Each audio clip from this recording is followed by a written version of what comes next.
జై శ్రీ గణేష. మనం మహాభారతం చెప్పుకుంటున్నాం. ఎంతవరకు వచ్చాము?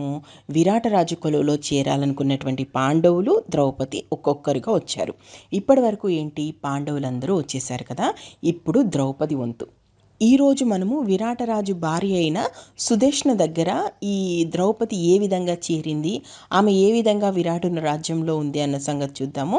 అంటే సాయంత్రం 5 గంటలు ఆ ప్రాంతంలో మెల్లమెల్లగా ద్రౌపది విరాట రాజ్యంలోకి ప్రవేశిస్తుంది.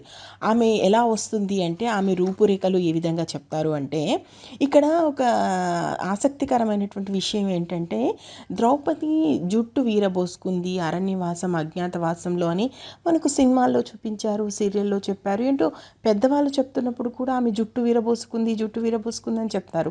కానీ మహాభారతంలో అలా లేదు. మహాభారతం విరాట పర్వం మొదటి ఆశ్వాసంలోనే ద్రౌపది మనకు విరాట రాజ్యంలోకి ప్రవేశించిన తీరులో స్పష్టంగా చెప్తారు. వాళ్ళ దేశ ఆచారం ప్రకారం ముచ్చటగా అల్లుకున్నటువంటి జడను విప్పేసి కుడివాటిగా ఆమె కొప్పు కట్టుకుంటుంది. కుడివాటంగా ఎందుకు కట్టుకుంటుంది అంటే, అప్పుడు ద్రౌపది సైరేంద్రిగా వచ్చింది. అంటే సైరేంద్రి అంటే వాళ్ళకు ఉన్నటువంటి ఆచారం ఏంటంటే, అంటే వాళ్ళు అలంకరించుకునేటువంటి తీరు ఏంటంటే, కుడివాటిగా మెట్టముడుచుకుంటే కుడివైపుగా కొప్పు కట్టుకుంటారు. కానీ అదేంటో మరి, ఆమె జుట్టు విరబోసుకుంది అని చెప్తారు. ద్రౌపది ప్రతిజ్ఞ చేసింది, నేను నా జుట్టు ముడివేసుకోను అని చెప్తుంది. అంటే ఇప్పట్లాగా అప్పట్లో జుట్లు విరబోసుకొని తిరగడం కాదు, జుట్టును చక్కగా జడల్లి దాన్ని ముడివేసి దానికి రకరకాల అలంకరణ చేసుకొని అద్భుతంగా ఉండేవారు మహారాణులు ఆ సమయంలో. అంటే జడకు అలంకరణ చేసుకోవడం కూడా ఒక ప్రత్యేక, అంటే కేవలం జడకు అలంకరణ చేయడానికి ఒక మనిషి ఉండేది ప్రతి మహారాణి దగ్గర. సో అలాంటిది ఉంది కాబట్టి ఆమె జుడు ముడివేసుకోనంది, ఆమె జడ వేసుకుంది. అంతేకాని 12 సంవత్సరాలు అరణ్యవాసంలో కానీ అజ్ఞాతవాసంలో కానీ ఆమె మొత్తం ఎదిలేసి ఉండలేదు. అలా అని చెప్పేసి ఆమె మహారాణి వేసుకున్నట్టుగా మధ్యలోకి ముడి వేసుకోలేదు. ఇక్కడ సైరేంద్రగా ఉండాల్సి వచ్చినప్పుడు కుడివైపుగా వేసుకుంది. మరి ఎందుకు ఆమె జుట్టు విరబోసుకుంది?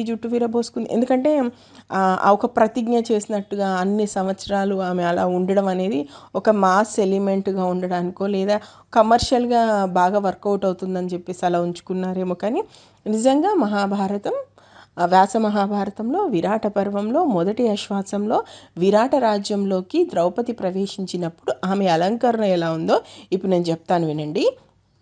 తన దేశ ఆచారం ప్రకారం ముచ్చటగా అల్లుకున్నటువంటి జడను విప్పేసింది, కుడివాటిగా మెట్ట పుడుచుకుంది. అంటే కుడివైపుగా ఆమె కొప్పు కట్టేసుకుంది. మాసినటువంటి చీర కట్టుకుంది, అది పూర్తిగా మాసిపోయి కూడా ఉంది. అది మూదుగు కలర్, మూదుగు రంగులో ఉన్నటువంటి పైట వేసుకుంది.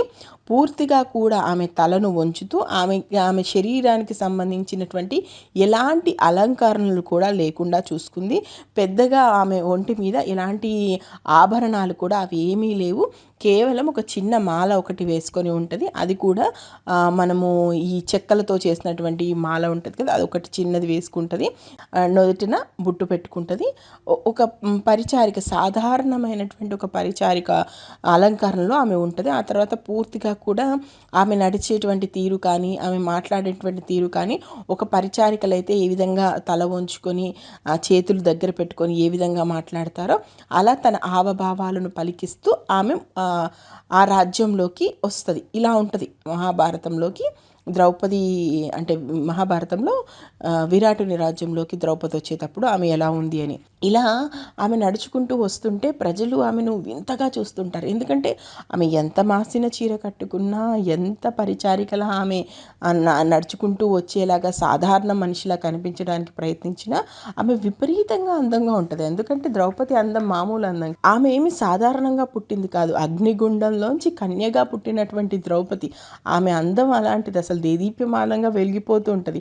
ఎంత మాసిన చీర కట్టినా, ఎంత వంగి వంగి దండాలు పెట్టే విధంగా ఆమె రూపం మార్చుకున్నా కూడా ఆమె అందం తగ్గదు.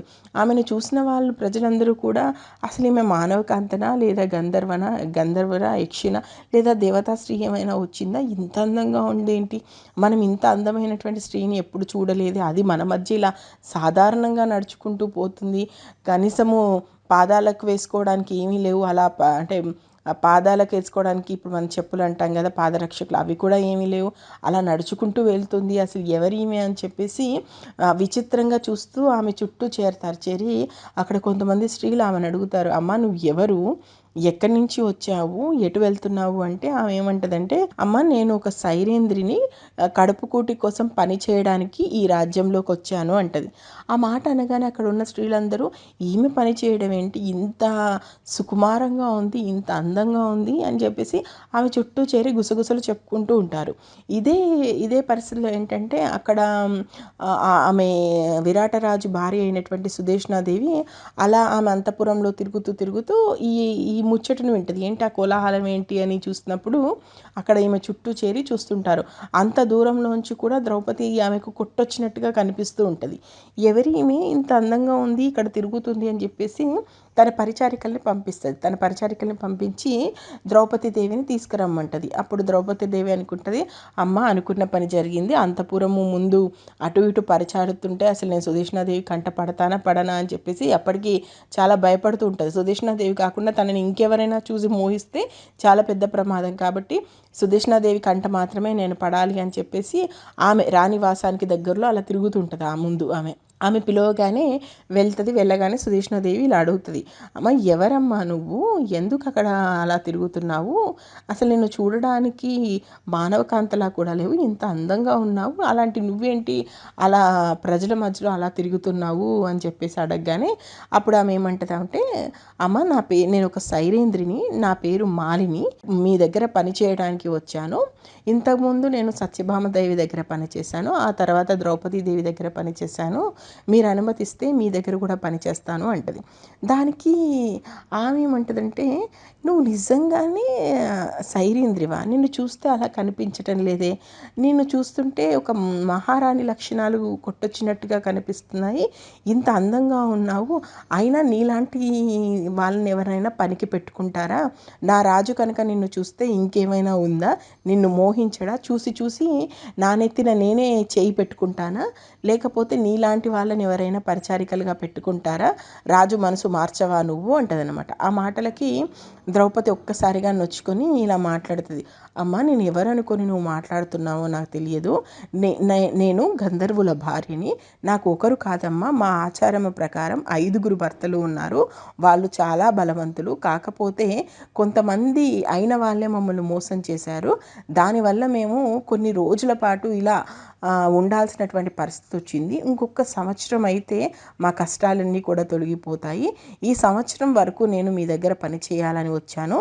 అంతేకాని ఎట్టి పరిస్థితిలోనూ నేను పరాయి పురుషుడి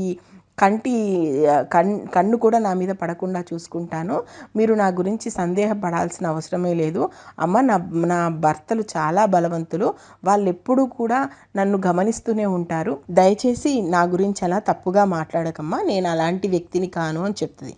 ఆమె మాటలు వింటుంటే సుదేష్ణాదేవికి అలా అన్నందుకు తన మనసే నొచ్చుకుంటుంది. అరే నిజమే కదా, ఇంత మంచి అమ్మాయిని అనవసరంగా నేనే తప్పుగా ఆలోచించానేమో అని చెప్పేసి మళ్ళీ అలాగా ఒకసారి ద్రౌపదిని చూస్తూ మళ్ళీ అలాగే నిల్చుంటుంది. అప్పుడు ఆమె ఏమంటుందంటే, అమ్మ నేను చక్కగా అలంకరిస్తాను, అమ్మ నేను చక్కగా గంధం తీస్తాను, సుగంధ ద్రవ్యాలు అమరుస్తాను, తిలకం దిద్దుతాను, పువ్వులు కూరుస్తాను, రకరకాల దండలు కడతాను, తల ముడుస్తాను, మీ కనుసన్నల్లో నేను మెసులుకుంటాను, దయచేసి నన్ను మీ దగ్గర చేర్చుకోండి అని చెప్పేసి ఆమె అనగానే అప్పుడు సుదేష్ణాదేవి, సరే ఇంతగా నువ్వు అంటున్నావు, తప్పకుండా నువ్వు నా దగ్గర పని చేయొచ్చు అంటది. అయితే అప్పుడు మళ్ళీ ద్రౌపది ఏమంటదంటే, అమ్మ ఇలా అంటున్నానని తప్పుగా అనుకోకండి, నేను మర్యాద తక్కువ పనులు మాత్రం ఏమీ చెయ్యను, నా గౌరవానికి భంగం కలిగేటువంటి పనులు మాత్రం ఏమీ చెయ్యను, మీ దగ్గర మాత్రమే నేను పని చేస్తాను, మీకు మాత్రమే పని చేస్తాను, నేను ఎట్టి పరిస్థితుల్లోనూ ఎంగిలి ముట్టను, ఖచ్చితంగా కొన్ని పనులు మాత్రమే చేస్తాను, నన్ను మర్యాదగా చూసే వాళ్ళ దగ్గర మాత్రమే ఉంటాను, ఎట్టి పరిస్థితుల్లోనూ పురుషుడి యొక్క పనులకు నన్ను వెచ్చించకూడదు అంటది. దానికి ఆమె మరింత సంతోషపడి, సరే ఇక నుండి నువ్వు నా పనులు మాత్రమే చేద్దువు, నీ గౌరవానికి ఏమాత్రం భంగం కలగకుండా ఉంటాను అంటది. సో ఇలా ఇప్పటికీ పాండవులు, ద్రౌపది అందరూ కూడా విరాట రాజ్యంలో సెటిల్ అయిపోయారు. మరి ఇప్పటికీ మొదటి ఆశ్వాసం ముగిసిపోయింది. ఇప్పుడు విరాట పర్వంలో రెండవ ఆశ్వాసం మొదలవుతుంది. అసలు రెండవ ఆశ్వాసంలో వీళ్ళందరూ ఏ విధంగా ఉంటారు, ఇంకా ఎలాంటి సమస్యలు వీళ్ళకి ఎదురవుతాయి, ఏం జరుగుతుంది అనేది మనం ముందు ముందు తెలుసుకుందాం. నేను మహాభారతం ఉన్నది ఉన్నట్టు చెప్తున్నాను. మీకు నచ్చితే ఆశీర్వదించండి. ఇప్పటివరకు మహాభారతంలో ఏం జరిగిందో తెలుసుకోవాలనుకుంటే మన ఛానల్లోకి వెళ్ళండి. ప్లేలిస్ట్ ఉంది. మహాభారతం ప్లేలిస్ట్లో ఇప్పటివరకు జరిగిన స్టోరీ అంతా ఉంది. Thank you. జై హింద్.